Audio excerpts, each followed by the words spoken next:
এবছর অর্থনীতিতে নোবেল পুরস্কার পেলেন ৩ অর্থনীতিবিদ। প্রযুক্তির মাধ্যমে টেকসই অর্থনৈতিক প্রবৃদ্ধির উপর গবেষণার স্বীকৃতি স্বরূপ মার্কিন ইসরায়েলি অর্থনীতিবিদ জোয়েল ফোমোকির, ফ্রান্সের ফিলিপ আজিও এবং কানাডার পিটার হুইটের নাম ঘোষণা করা হয়েছে।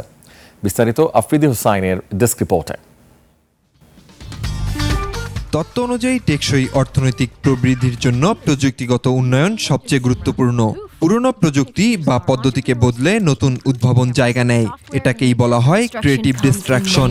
এই প্রক্রিয়ার মাধ্যমেই অর্থনীতি ধীরে ধীরে উন্নত হয় এবং দীর্ঘমেয়াদে প্রবৃদ্ধি ধরে রাখা সম্ভব হয়।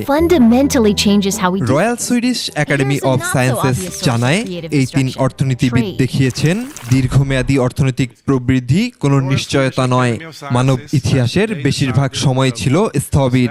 তাদের গবেষণায় স্পষ্ট হয়েছে প্রবৃদ্ধি টিকিয়ে রাখতে উদ্ভাবনকে উৎসাহিত করার পাশাপাশি প্রতিবন্ধকতাকে প্রতিহত করতে হবে।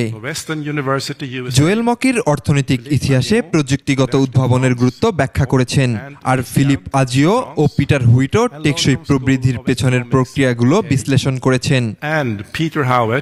রয়্যাল সুইডিশ একাডেমি বলেছে, এই গবেষণা শুধু ইতিহাস বোঝার জন্যই নয়, বরং ভবিষ্যতের জন্য প্রস্তুতি নিতেও গুরুত্বপূর্ণ। উদ্ভাবনকে বাধা দিলে বা গবেষণায় বিনিয়োগ কমালে উন্নত অর্থনীতিও থেমে যেতে পারে। নোবেল কমিটির মতে, এই 3 অর্থনীতিবিদ দেখিয়েছেন প্রকৃত প্রবৃদ্ধির জন্য শুধু উৎপাদন নয়, প্রয়োজন উদ্ভাবন ও জ্ঞানভিত্তিক বিনিয়োগ। And the other half jointly. Afridi Hussain, desk report, 21 television.